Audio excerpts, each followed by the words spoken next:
I'm gonna share this to see. I'm gonna post this here, and I'm going to post that in a group.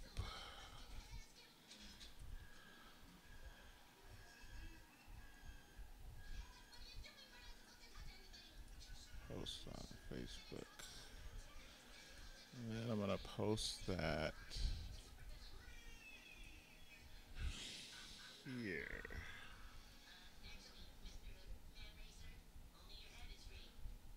So hopefully we get people. I'm live. So let's do a sound check.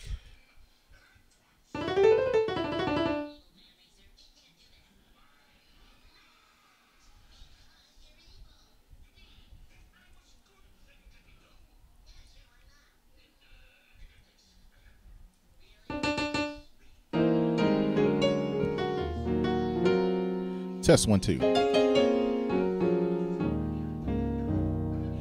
Test 1 2. Hopefully the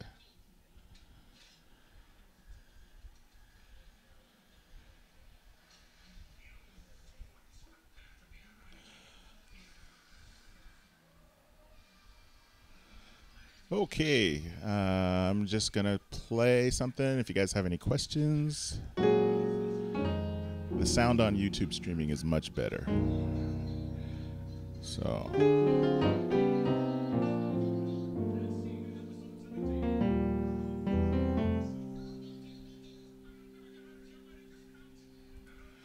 There we go.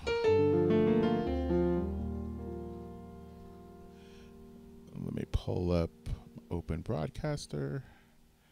And there we go. So if someone says something in chat, I'll be able to see it. So.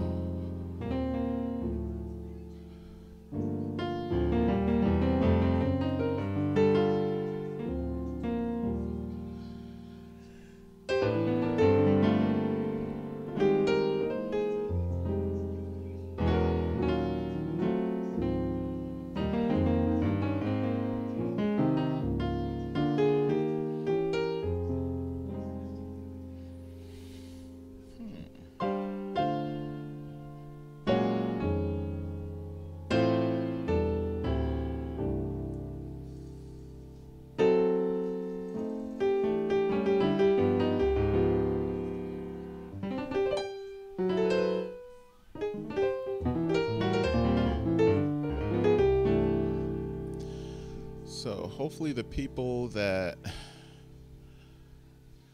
want to, let me see, let me type something in chat. There we go. So.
Adjustments here.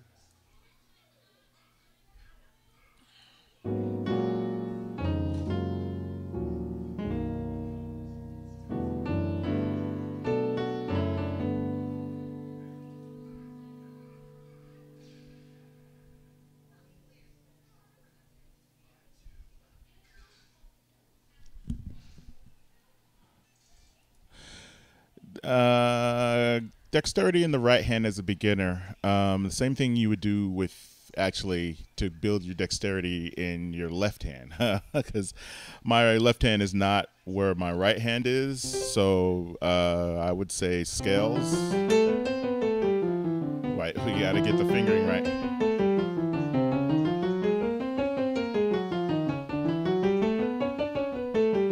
So that, and what's also going to help the strength, because on your left hand these three fingers are weak, and on your right hand, for your left and right, actually take the note. I think it's staccato. Lift it for every note. Lift it. So what's going to happen is your arms are going to lift up and come down, and it's going to build strength in your fingers. So as far as that, and scales and fluidity, and it's going to come down to muscle memory is what it's going to come down to.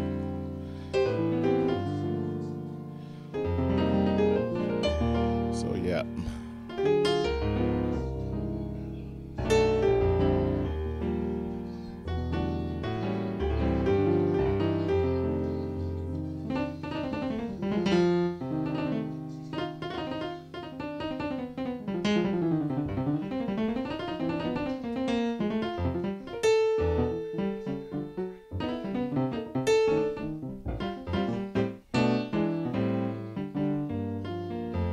So let's go back to, let me see. Anybody has any questions, just stop me. So I'm going to play. Let's see.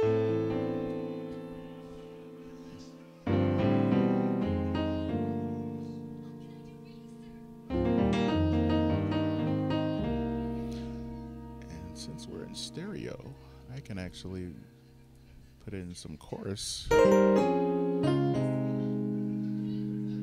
Let's see.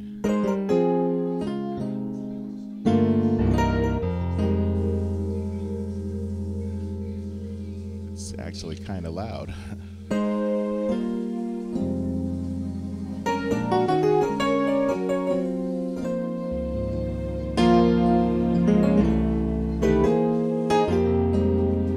Yeah, that's very loud. Okay, I'm going to do a sound check.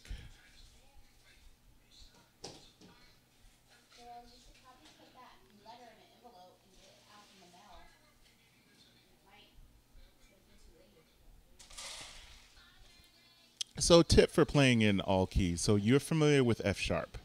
So F sharp.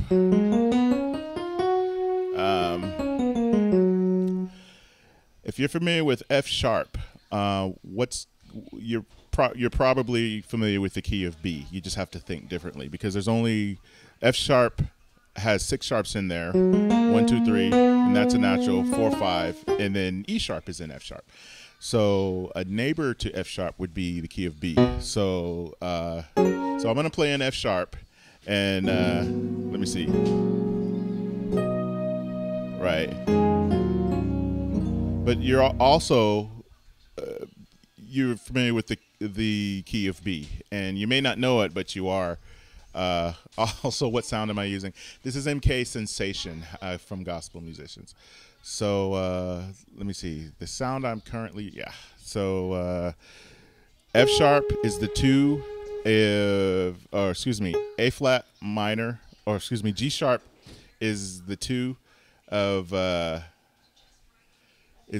F sharp, and also the 6 of B. So they share a lot of chords. B is the 4 chord of F sharp. So it doesn't have A sharp diminished, but they share a lot of the same chords. There's only a 1 note difference in the scale. So this is F sharp. This is B. So F sharp has this note, B has that note. So 1 note difference in the scale. So so in the key of F sharp, in the key of B, just like what's another 2 more keys that are neighbors. So F and B flat. So they're neighbors. There's only a 1 note difference in the scale.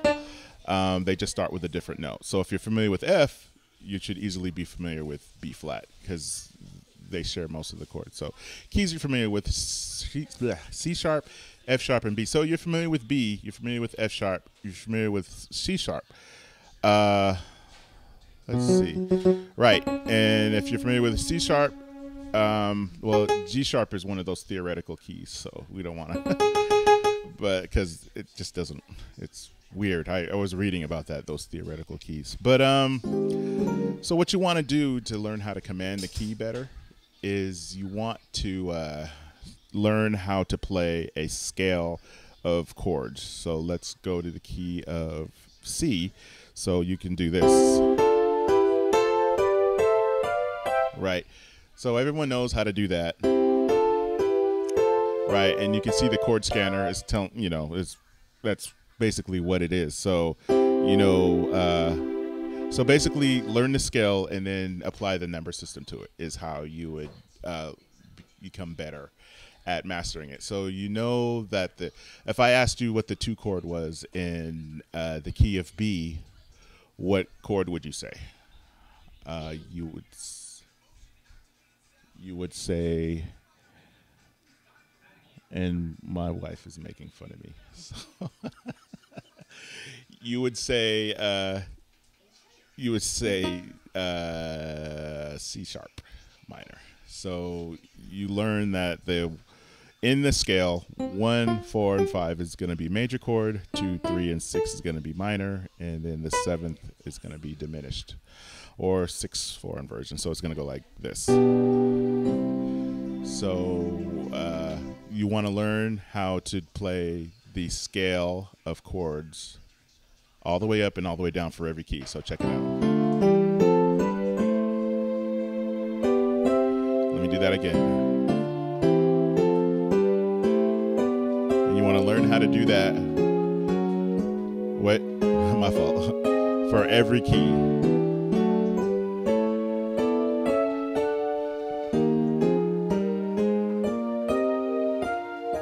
Right.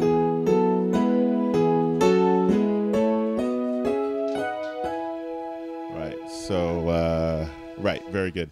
There's a large delay from the time that I asked the question, because there's a delay with the streaming and everything. So, but it's okay. So you want to learn how to do and go up in every key. Where did I leave off? That was an E. So.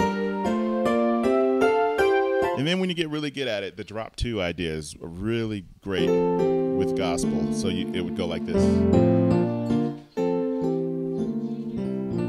So let me see. What approach do you use when playing with a bass player as in not conflicting with them on the lower end?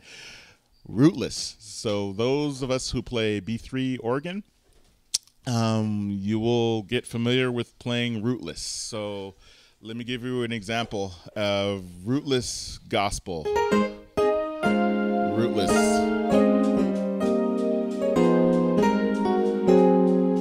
My fault. So I played the root there. So when you play rootless, you take the root out. And wife is making fun of me again.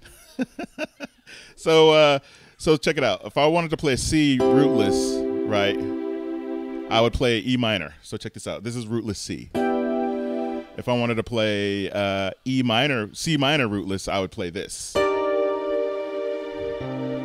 So you can see there's my C minor. So a major, check this out. That would be my C major. Here would be my minor. So it actually sounds pretty cool. So your majors become minors and your minors become majors. So if you don't want to clash with the bass player, you have to play rootless, and it's actually pretty cool because the bass player is going to find his note. Also, if you're playing if you're clashing with the bass player, you're playing too low anyway. For contemporary Christian music, for CCM stuff, it's very hard to do because they don't, like if I wanted to play, let me see, Lord, I lift your name on high, rootless. Check this out.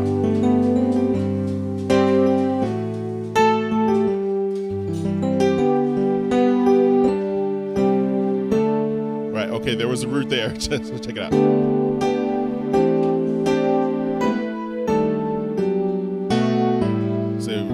sounds so. Even when I do play the root of the chord, I shouldn't be clashing with the bass player. So I think a good thing to do would be to examine your your chord chart to make sure if you're playing from a chord, like if you play at a gospel chart, or excuse me, a gospel church, there is no chord chart because them chords are, you know, how are you going to, how you can write that down. So I write down my chords, but I'm used to alter dominance. So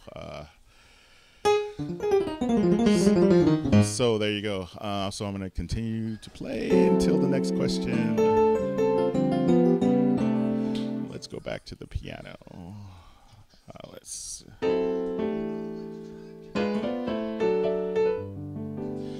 Actually, we can use a different piano. Let's see. Are you still there? Let me see if the streaming went away. Test, test. Yeah, that's a little.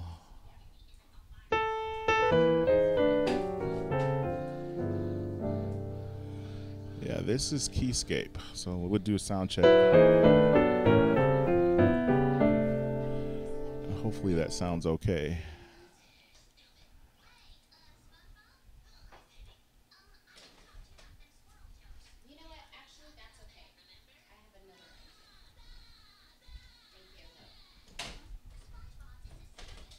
Okay, let's see. The next question we have, could you quickly drop 2 idea? Okay.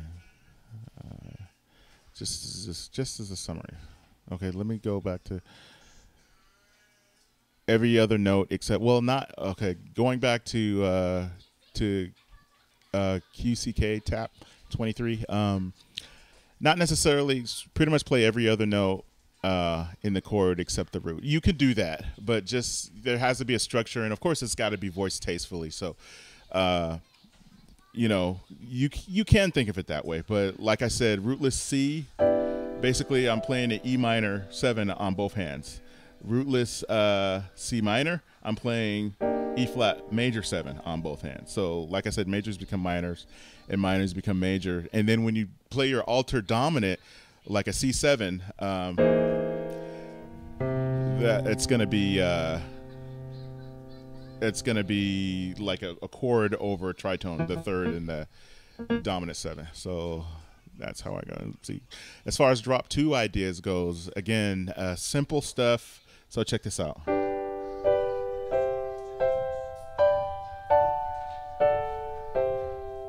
So watch this. Hold on. Hopefully my open broadcaster.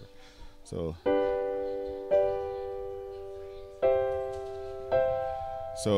basically taking the middle note, dropping it down.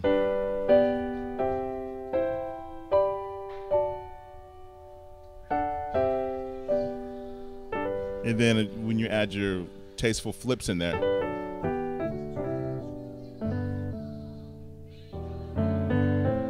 So that would be drop 2 for playing major or minor for worshipful stuff. Drop 2 for diminished chords would be, here's a diminished chord. I'm going to take that second highest note. And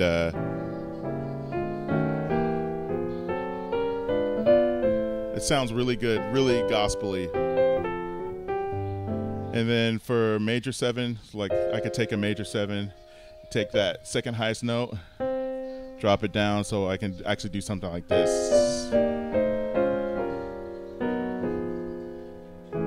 So basically what I'm doing is right, and this is a neat little exercise to do.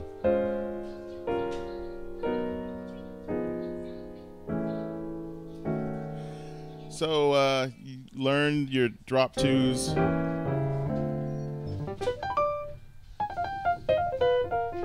And go from there. Any other questions? So that just as a summary, second highest note, and then people talk about drop 3s and drop 4s. Like, well, I know my drop 3s and drop 4s. That's okay. Is that supposed to sound better? So I don't know. So yeah, that's how that goes.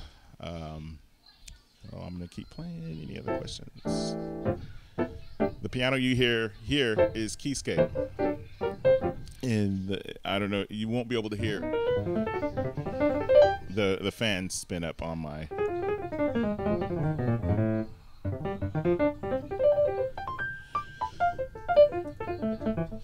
So let's see. I'm gonna go ahead and.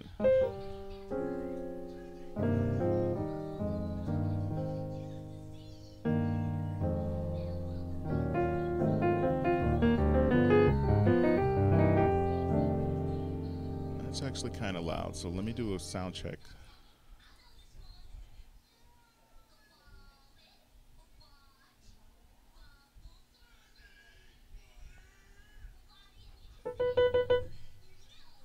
Oh, did the stream stop? Oh, no, it didn't. Oh, okay.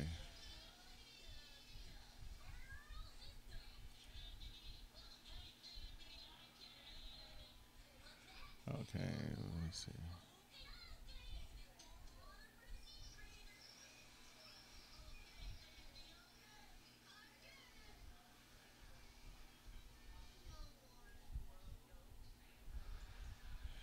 Yeah, that sounds pretty good. So any other questions?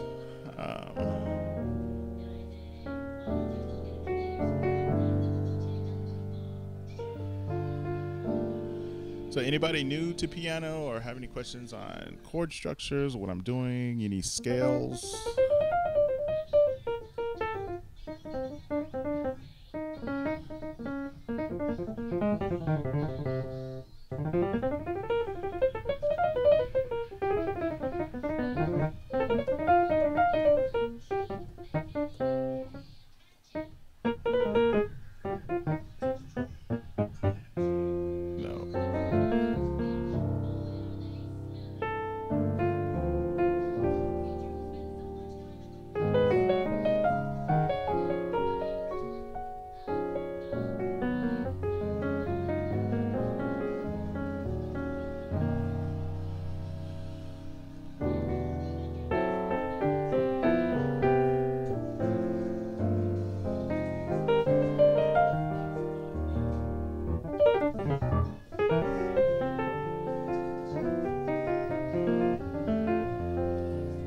So let's see.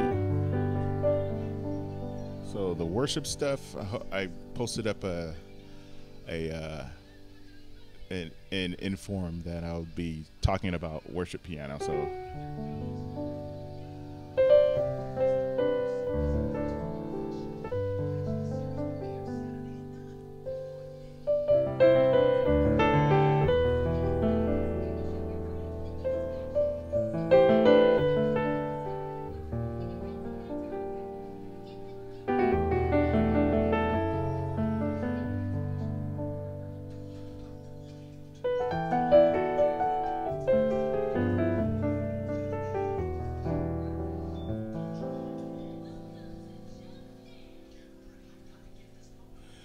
diminished crawls is let's see,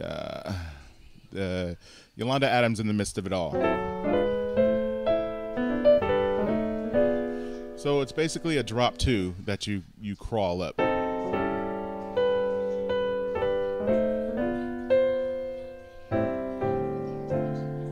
So that would be, I could do, let me see, Lord, you're welcome in this place.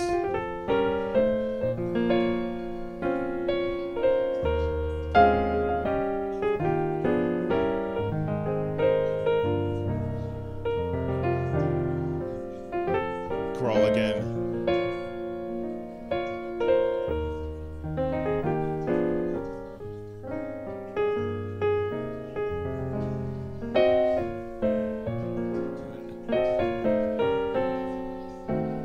It's just, there's just diminished crawl is just a drop two idea. So that's pretty much all that is.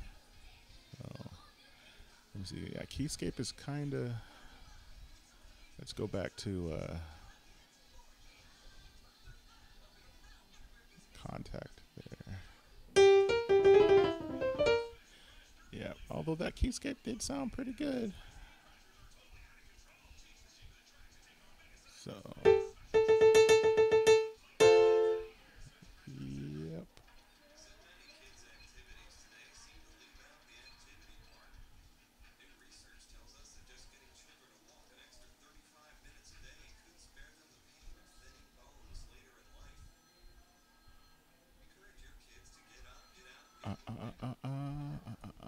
So actually, hopefully I answered you guys' questions.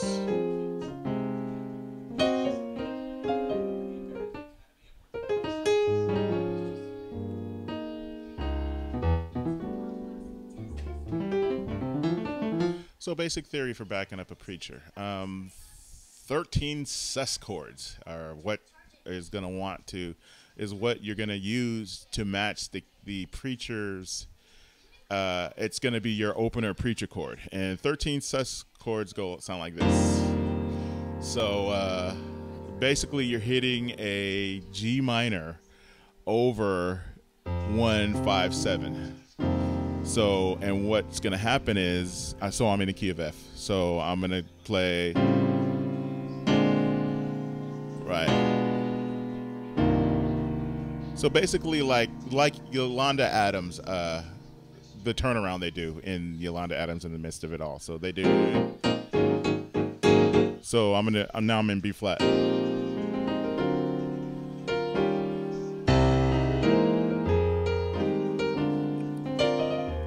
So basically 13 sus, and then you're going to go to the 3, right? And this is going to be your alter dominant D7 sharp 9 sharp 5. So why is that? So there's the 7, there's the sharp 9, and there's the sharp 5. So from there, you're going to play an E flat 9, and then you're going to play a E diminished. And then you can actually, you have an option. You can either play the E diminished or play this altered dominant, right? And then keep going around in circles. Okay, chromatic scale, how do you use them in runs? In jazz, they do them all the time. I'm not a Cornell Gaskins when it comes to speed like that. So you know,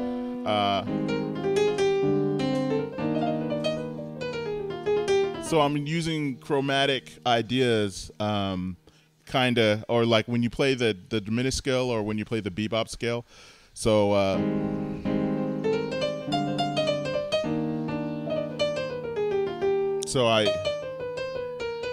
it's this chromatic idea, or I can continue to go chromatic.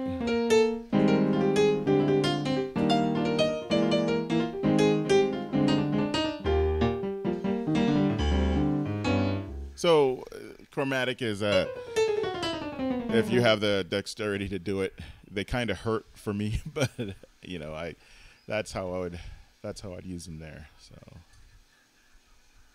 let me see. Oops. So let's see. So